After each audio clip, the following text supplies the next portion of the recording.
Okay, so for those of you who have kind of followed my thing with LibertyDog and the Liberty Lodge up there, as I call it, I did a video a while back about the iCamper HC steps, and the idea behind getting those originally was to try to get my dog Liberty up into the rooftop tent.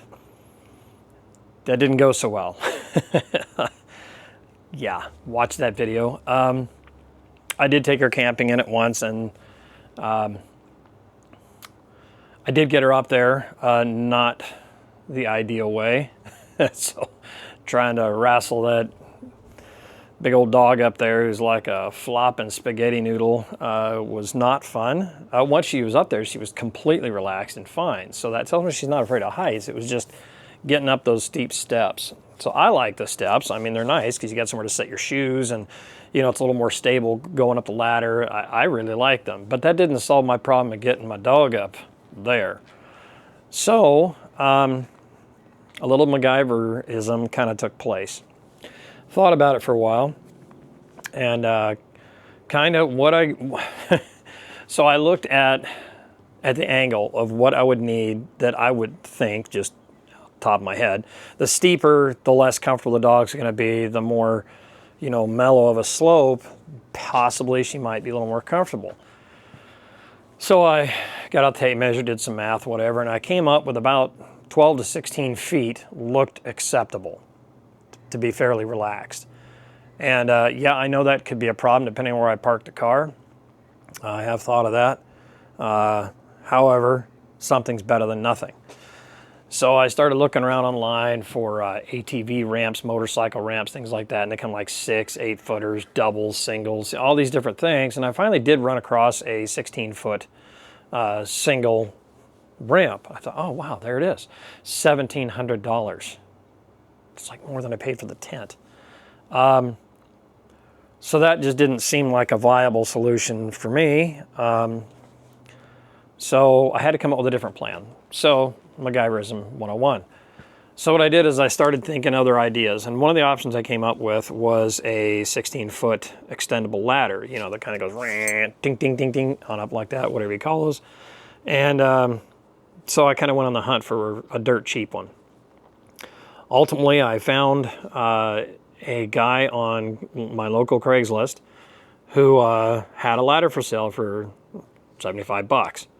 I said, okay, that's cheap enough where I'll give it a bash. So I go out there to see the guy, and come to find out, he opens up the Sealand container, those big shipping containers, and it is full, front to back, of ladders. Okay, the guy's into construction and all that kind of stuff. And on the side, you know, he buys ladders and fixes them and does whatever. And he's got scaffolding. I've never seen anything like this. Anyway, so I get to chewing the fat with a guy. I think I'm going to buy this ladder for 75 bucks, and I happen to mention to him what I'm doing. And he says, oh, well, heck, I can hook you up because I've got some ladder sections over here. If you just need to basically make a ramp, I've got some ladder sections where I've stripped all the hardware off of, and just going to recycle them. Perfect. So 10 bucks. All right. So he found 2 8-foot sections by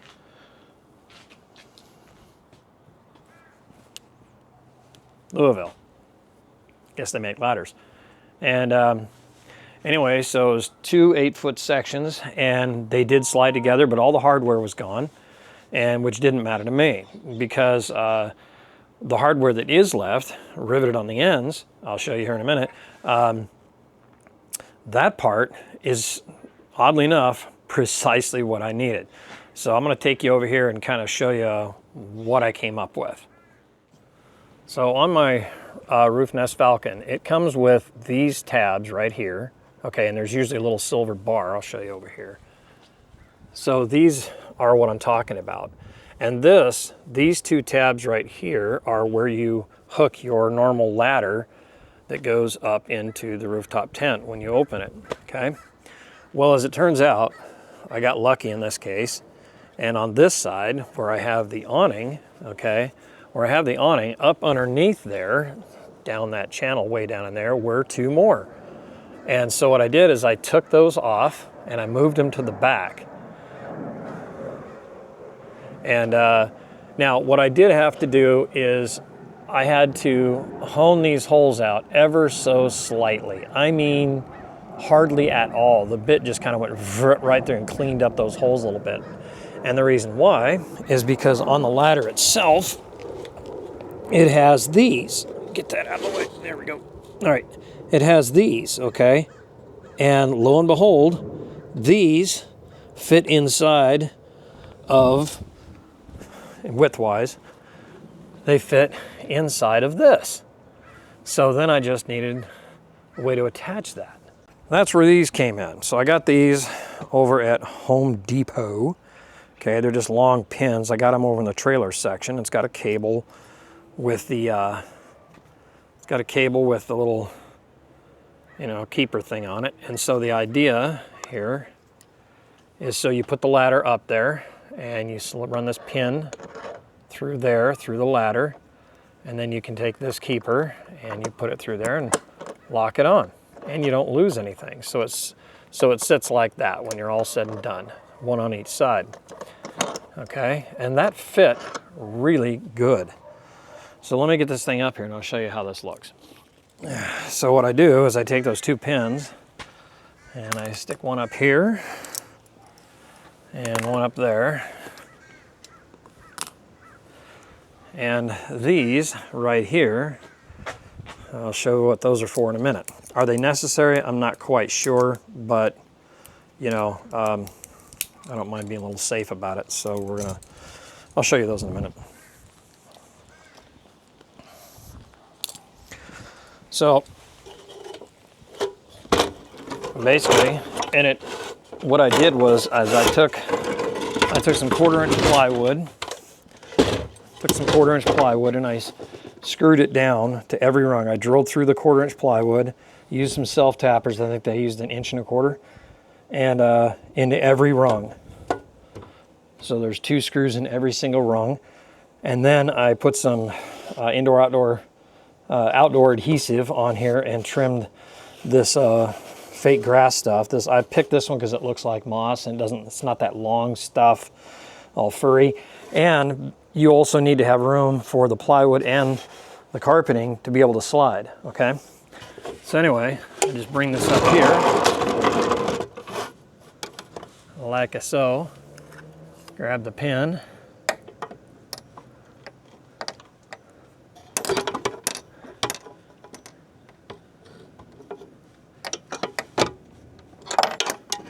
I can get it up there. Of course, now that I'm doing this on video, it's going to make it look hard. And it's not, but it's going to fight me because I'm trying to do it on video. All right, so maybe, obviously, as I do this a little more, I'll get a little better at it. There it is. Okay. There's that. Once you get one in just somewhat in place, that's fine after that. Then you're good to go. You don't have to worry about dropping it on your car. And then I grab this one.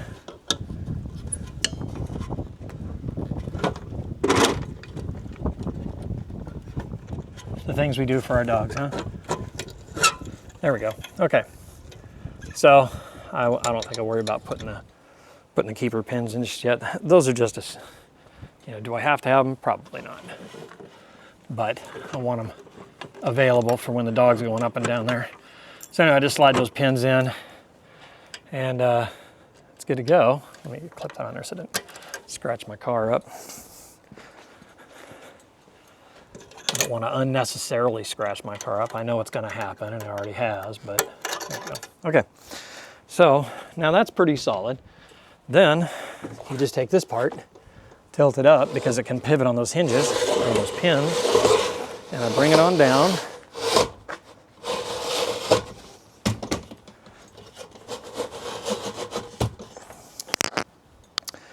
And so to get it to the length I wanted, so let me bring in on this. So then what I did is in this rail, I drilled a hole on each side, okay? And the reason for that, those little things that I showed you earlier, these, I take that, let me make sure it's in frame, take that, and I just go like that. And I come over to the other side. And there's the hole. Okay, now what I do is I run these up until it hits those two clips and stops. Done. Now it locks in, so it can't collapse either way. It kind of puts a brake on it. I thought about drilling holes like here and running a bolt through there, but you know, speed is kind of the essence. Now what I did do is I set this at full length, so I've got two rungs overlapping each other, okay? And it's a little bouncy, of course, like any of these are. But what I did do is I know my dog doesn't outweigh me. It's fine. It just works.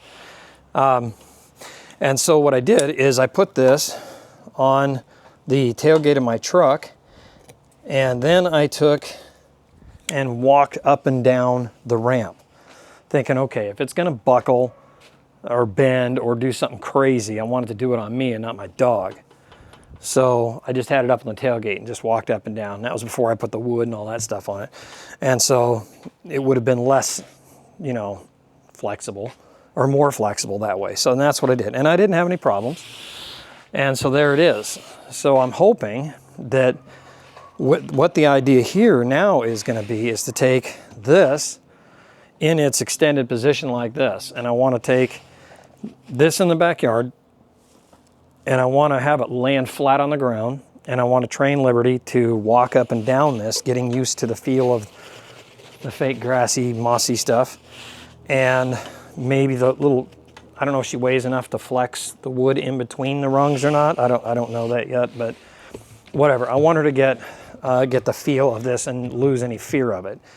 And then once I get her trained and familiar with this, okay, this becomes something very familiar to her, then I want to start raising it up, okay, maybe on the steps on the back deck, or, you know, and train her to go up and down and all this kind of stuff, and just get her to work with it, slowly increase the angle of the ramp.